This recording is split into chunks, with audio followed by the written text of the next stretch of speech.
DeWittDailyNews.com. Do you know what to do when a car is pulled over on the side of the road? Get over. First, reduce your speed. Second, change lanes if possible. Third, proceed with caution.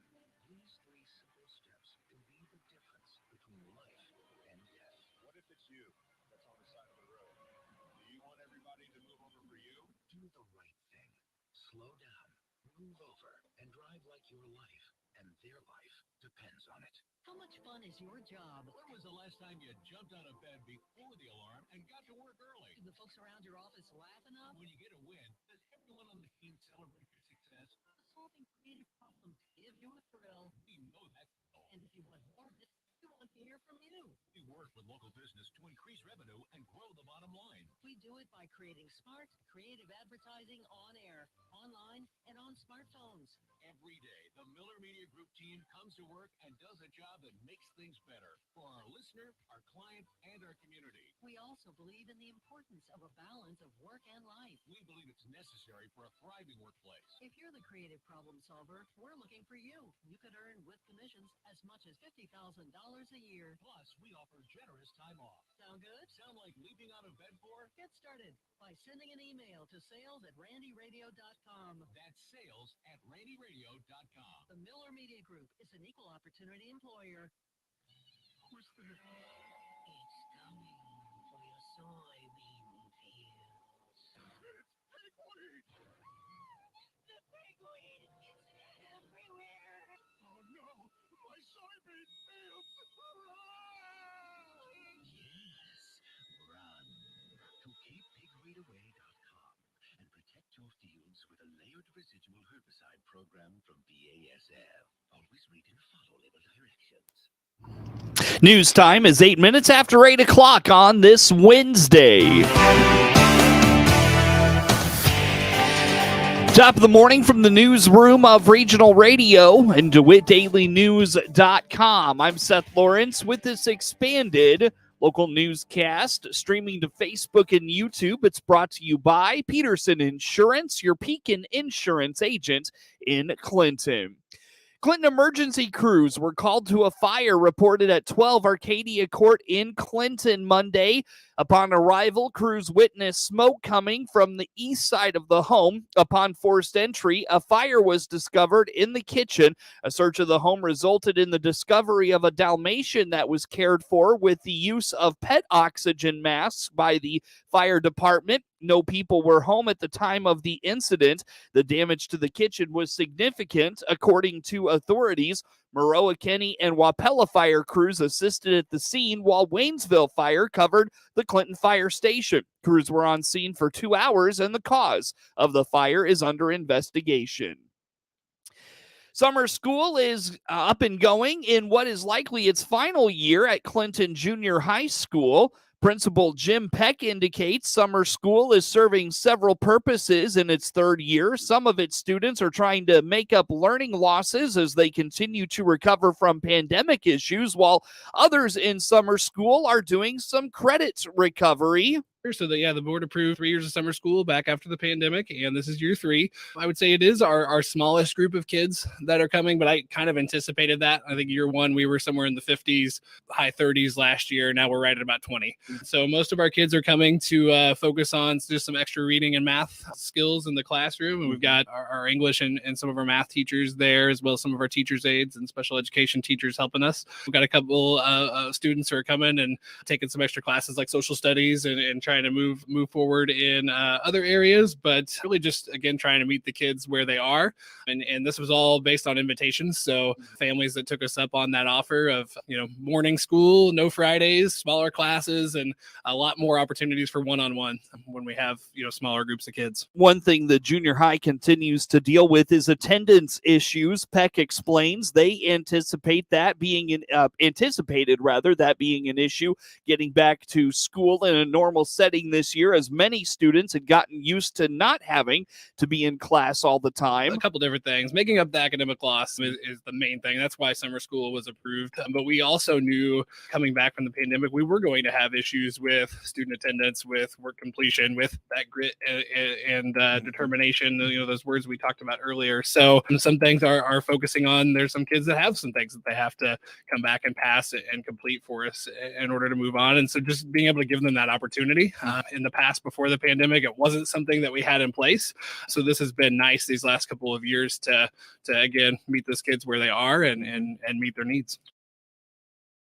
For Peck, it's not just students that struggled during the pandemic. He believes everyone struggled, so the impacts of COVID were much more far-reaching than just students and their learning progress. I think if you can nail down like what it stems from, that's really hard, because I think when the pandemic happened and all the shutdowns occurred, I don't think we realized how far-reaching that was. You had mentioned obviously the students that already maybe struggle with attendance, work completion, and maybe are behind grade level, we're going to struggle more. But I think we also just didn't anticipate how much the adults struggled too. And that's not just, families. I think it's everybody. And so as they've come out now, kids who are at home, are they getting the same support that maybe they did before the pandemic? Is that, coming into the classroom and impacting not just school life, but social life and all of those things? I think a lot of kids and a lot of adults were home with a lot of time to just scroll on their phones and do things that weren't productive. And then we come back to, hey, let's go back to normal. And that's why normal has looked different, I think. Yeah. And so it's a big focus of us is not just the learning loss part of things, but as we come back, all right, we know normal is different. So now again, how do we meet our kids where they are in this time? According to Peck, the responsibility for schools to be more involved in the raising and development of kids continues to grow. A policy change that sent shockwaves across central Illinois was the banning of cell phones on students during school hours last year. I think if you can nail down, I'd like to answer that on really a shift that I think is happening all over in education. And while we may say that, it shouldn't be the responsibility of the schools, it's becoming the responsibility of the schools to support that social emotional learning so much. For us, I think as our kids are getting older, 6th, 7th, and 8th grade, we see that social emotional stuff with them colliding with the digital age and digital literacy. I mean, your guest before was just talking about all the things you could do to protect yourself online. And for us, it's focusing on our kids. They lead that face-to-face life, but they lead that digital life, and those collide, right? They come together. And so how can we support our kids as they are having more and more experiences on their phone, on apps, on social media? What's safe and what's not? We've really looked at that this year, and we have a plan moving forward for next year to continue to support that with our kids. I think we talked last year in the summer as we were getting ready to go back into the building and not have the cell phone access. We noticed that was really impacting the social part of our building and the educational piece. And so I think we've just seen a lot coming back from the pandemic that impacts, and it's not a bad thing. We try to teach our kids that there are really great things about it. I mean, we have our iPads in school. We are one-to-one. We use them all the time, but then just showing them the safe ways to do it, the responsible ways to do it. And how do you protect yourself? How do you have, productive conversations with your friends online? And, and also the big thing, who can you go to for help when you need it? I think that's a big thing we've seen for kids is problem solving. The problem happens. We have an issue with a peer or a friend. How do you get to somebody, a trusted teacher, a principal, a parent that you can trust? Peck says grit and resiliency were themes in the school building this year, and teaching kids the skills and value of overcoming adversity. He believes that will be a bigger theme going into next year, and something they expand on heading into the 23-24 school year. The Summer Reading Club is off and running at the Warner Library in Clinton. On the WHOW Morning Show Tuesday, children's librarian Corey Campbell told Regional Radio they have had a huge response to the Reading Club since it opened last Thursday. Summer Reading at the library runs all of June and all of July. Everyone is welcome to come in and participate, the littlest babies up to the oldest grandparents.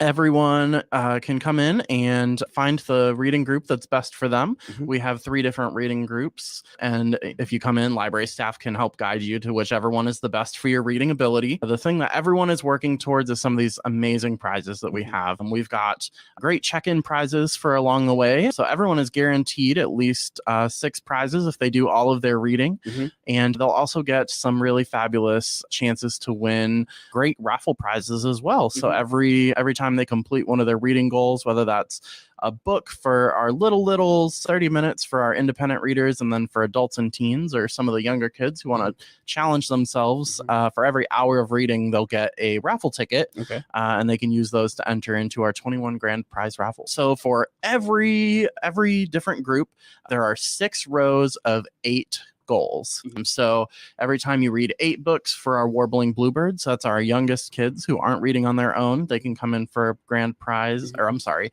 treasure box prize, and then a packet of tickets to enter to win that grand prize. And then it's the same deal. So eight goals. So our middle group is for 4 hours of reading, and then the adults and teens are 8 hours of reading. This summer, there will be lots of programs for kids to participate in. One of the goals, though, of the Summer Reading Club is to keep the community's children engaged in reading. Campbell explains the summer slide, happens when kids go home for the summer and don't engage their minds through reading and other activities. Like you said, one of the biggest reasons that we want to encourage reading when kids aren't in school is to prevent something they call summer slide.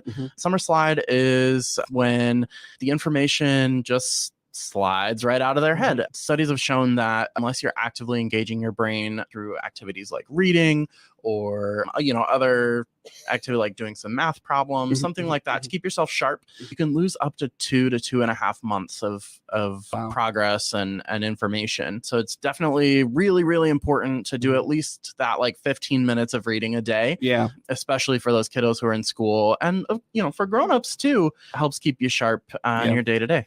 The Summer Reading Club, again, runs the entire month of June and July. There's no cutoff for registration, and it's simple. It requires just a visit to the Warner Library at 310 North Quincy Street. Keep up with the latest in programs and activities at the library this summer by visiting vwarner.org or follow them on Facebook and Instagram. A quick look at this morning's obituaries. 87-year-old James Jim Hammer of Farmer City passed away Friday, June 2nd.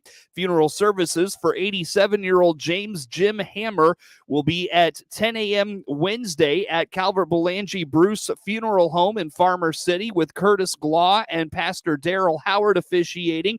Burial will follow at McCord Cemetery in rural Farmer City. Memorials can be made to the Farmer City Fire Protection District, Fullerton Cumberland Presbyterian Church, or a charity of the donor's choice. Get news anytime at DeWittDailyNews.com.